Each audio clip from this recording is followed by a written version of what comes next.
On Thursday, August 15th, during lunch, I heard our behavioral teacher call on the radio to administrators for assistance. When I arrived, the teacher and students were outside the classroom.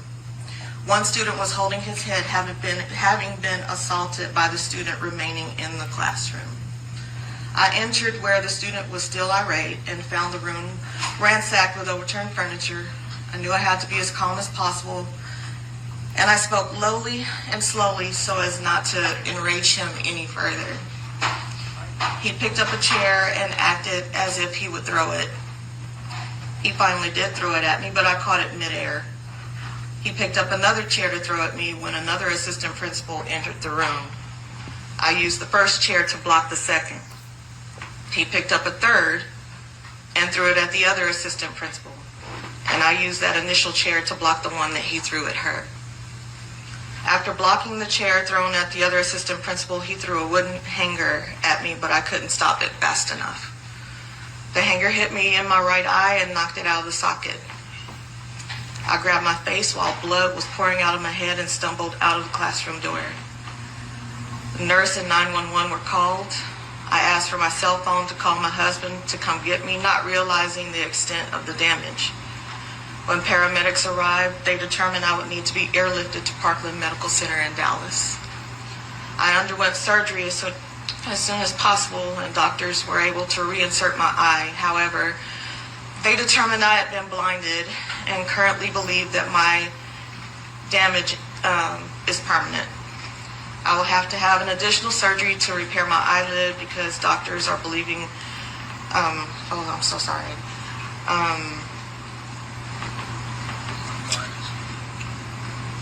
I underwent surgery as soon as possible, and doctors were able to reinsert my eye. However, they determined that I've been blinded, and they currently believe that my damage is permanent.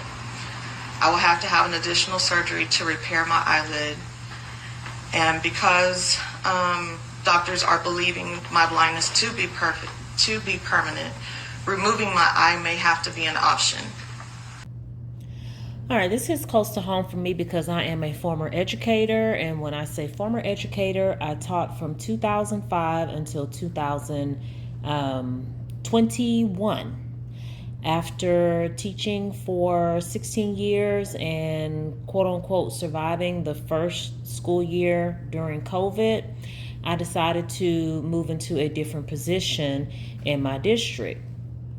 I have not been in any incidents similar to this Corsicana ISD educator, but I know other teachers that have. I hear it and see it all the time, and have been in schools with students that could and would do stuff like this. So it hits close to home. Plus, I'm a Texas native, born and raised in Houston, so it hits close to home.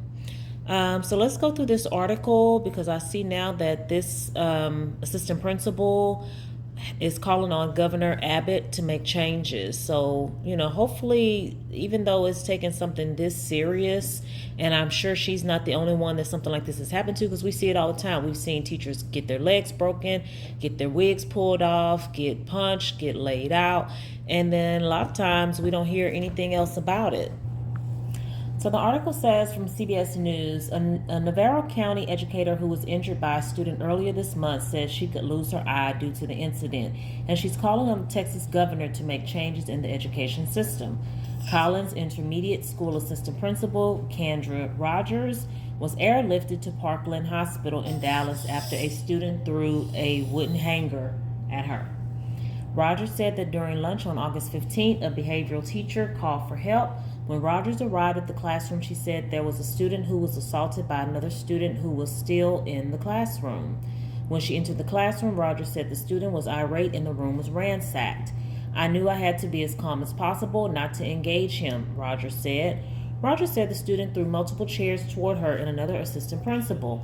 He then threw a wooden hanger, knocking her right eye out of the socket.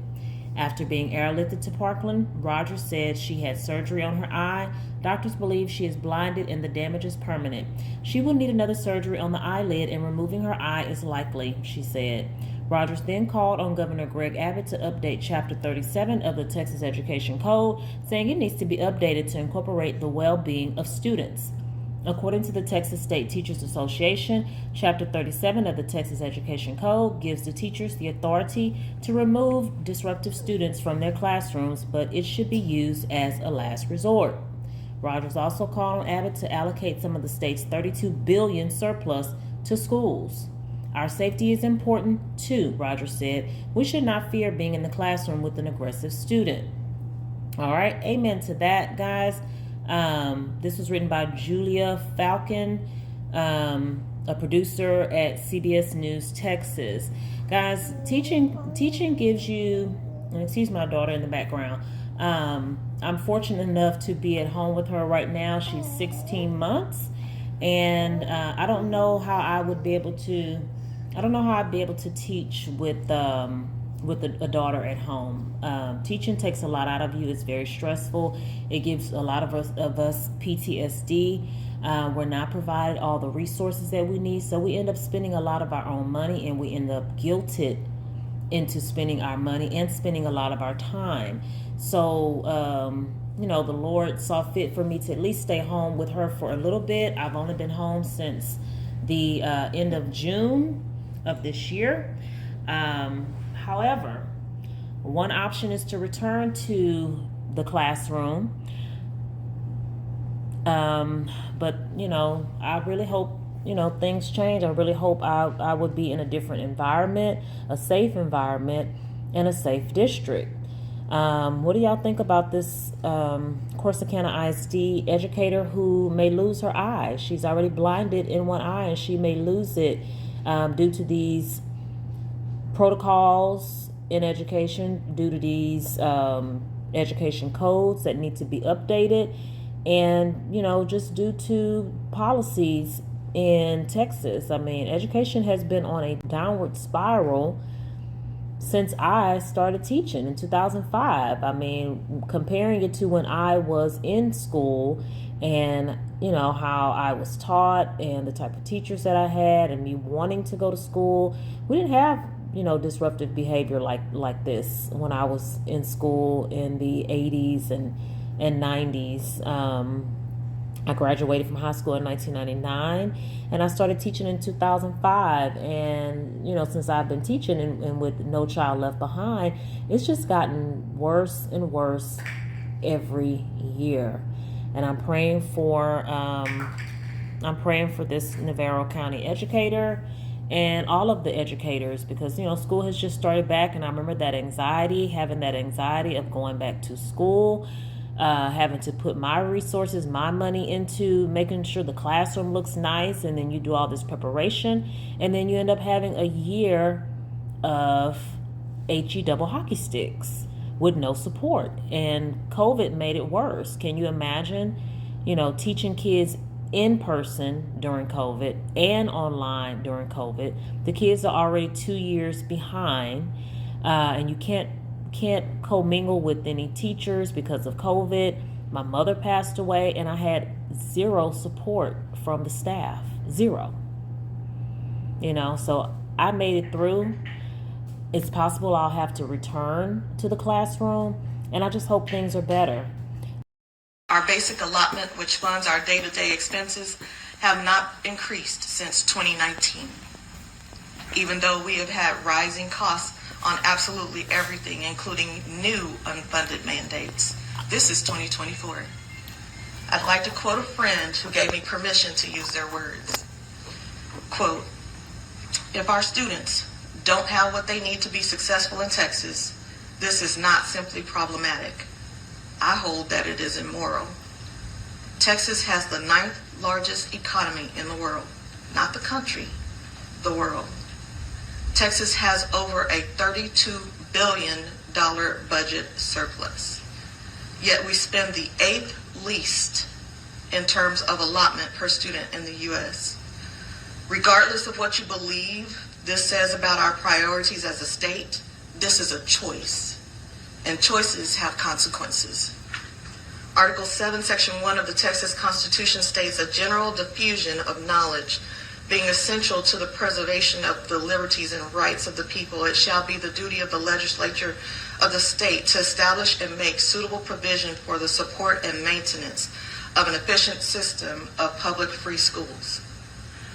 I would argue that for Texas public schools in 2024 to be funded at 2019 levels is unsuitable provision, to say the least. To that end, I believe the state legislature bears some degree of culpability when our schools, our public schools, struggle due to improper funding. Article 7, Section 3A of the Texas Constitution states, 1/4 of the revenue derived from the state occupation taxes shall be set apart annually for the benefit of the public free schools. Without delving too deeply into the proverbial weeds, allow me to simply remind you of an earlier point. The state of Texas has a $32 billion surplus. I'm not a mathematician, but to have that abysmal level of spending in a booming state economy with a $32 billion surplus simply does not add up. Simply stated, Texas is vastly underfunded. According to a study conducted by the Kinder Institute, 73% of our Texas public school districts are underfunded. When schools are underfunded, all stakeholders suffer. Make sure you like, comment, share, and subscribe. This is my first Educator video, so hopefully it gets some reach and some support. Thanks for watching. Talk to you later. Bye.